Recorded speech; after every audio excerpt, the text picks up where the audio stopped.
मूर्ख बहू। एक बनिया था। एक बार वह व्यापार के लिए प्रदेश जाने लगा। जाते जाते उसने अपनी बहू को बुलाकर कहा, मैं प्रदेश जा रहा हूँ, तुम अच्छी तरह से रहना, बच्चों को भी संभालना और अपनी सास का भी अपने बच्चों की तरह देखभाल करना।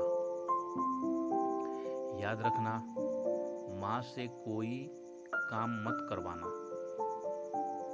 बहू बोली, ठीक है, मैं आपकी बात समझ गई, मैं वैसा ही करूँगी जैसा आपने बोला है, आप आराम से जाइए।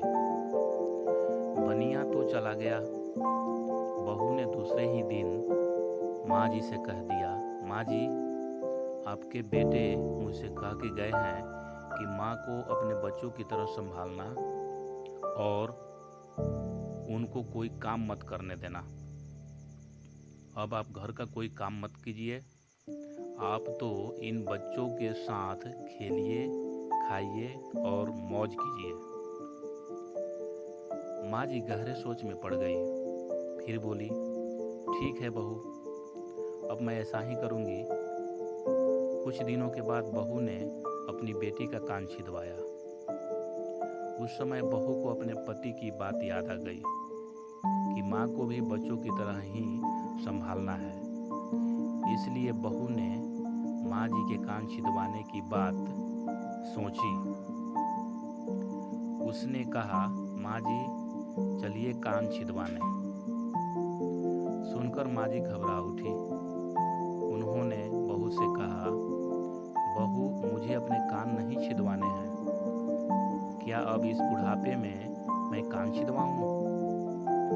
बहू बोली, माँ जी, आपको तो यह करना ही होगा, मैं नहीं चाहती कि आपका बेटा मुझे कुछ कहे, इसलिए मैं ठीक से आपकी देखभाल करूंगी।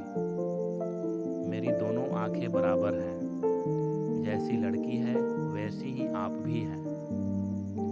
माँ जी मन ही मन समझ गई और सुनार के पास जाकर बैठ गई। सुनार के पास जाकर उन्होंने अपना कान छिदवा लिए। सुनार ने कान छेदे और कान में धागा भी डाला। बहू जिस तरह रोज लड़की के कान में तेल लगाती थी, उसी तरह माँ जी के कान में भी लगाती रही। थोड़े दिनों के बाद बहू ने अपनी बेटी के लिए बाली बनवाई तो उसे अपने पति की बात याद आई। फिर उसने माँ जी के लिए भी बाली बनवाई और कहा, आइए आपको यह बाली पहना दूं। माँ जी ने कहा, बहू, मुझको बाली क्यों पहनाती हो? मैं बुढ़ी हूँ, मुझे इसकी ज़रूरत नहीं है। बाली तुम अपनी बेटी को पहनाओ, मुझको नहीं पहननी है। लेकिन बहू नहीं मानी। जबरदस्ती करके माँ जी को बाली पहना ही दी। इसके पश्चात माँ जी छोटे बच्चों के साथ अपना मनोरंजन करती, घूमती, खेलती और कई तरह के मौज मस्ती करती। बहू ने एक बढ़िया दिन देखकर अपने बेटे का नाई से चोटी रखवा ली। फिर बहू को माँ जी की याद आ गई। माँ जी बच्चों के साथ खेल रही थी। उन्हें वहाँ से बुलवा लिया और कहा, माँ जी आइए, नाई के सामने बैठिए। अपने लड़के की तरह मुझे आपके सिर पर भी चोटी रखवानी है। जब रमन की चोटी रखवाई है तो आपका क्यों न रखवाऊं? आप जल्दी आइए। माँ जी ने बहू को बहुत समझाया पर बहू नहीं मानी। आखिर माँ जी नाई के सामने बैठी और उन्होंने अपने सिर पर चोटी रखवाई। उसने रमन और माँ से जो बोला वही किया। बहू रोज माँ जी की चोटी में तेल डालती, चोटी गूंथती और सर पर ओढ़नी डालकर माँ जी को बच्चों के साथ खेलने के लिए भेजती। जब खाने का समय होता तो बहू उनको आवाज़ देकर बुलाती।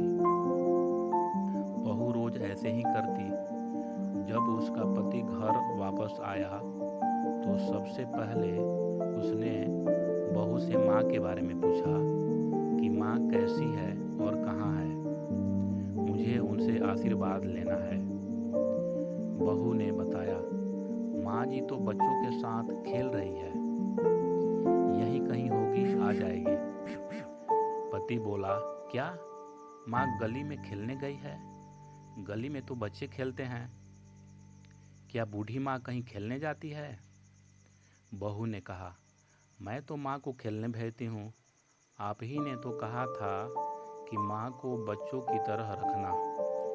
मैंने तो लड़की की तरह ही माँ के भी कान छिदवाए हैं और कानों में बालियाँ पहनाई है। जब लड़के की चोटी रखवाई तो माँ की भी चोटी रखवा दी। जब सबको खेलने भेजती हूँ तो माँ को भी क्यों न भेजूं? मुझको सबके साथ साथ एक सा व्यवहार करना चाहिए।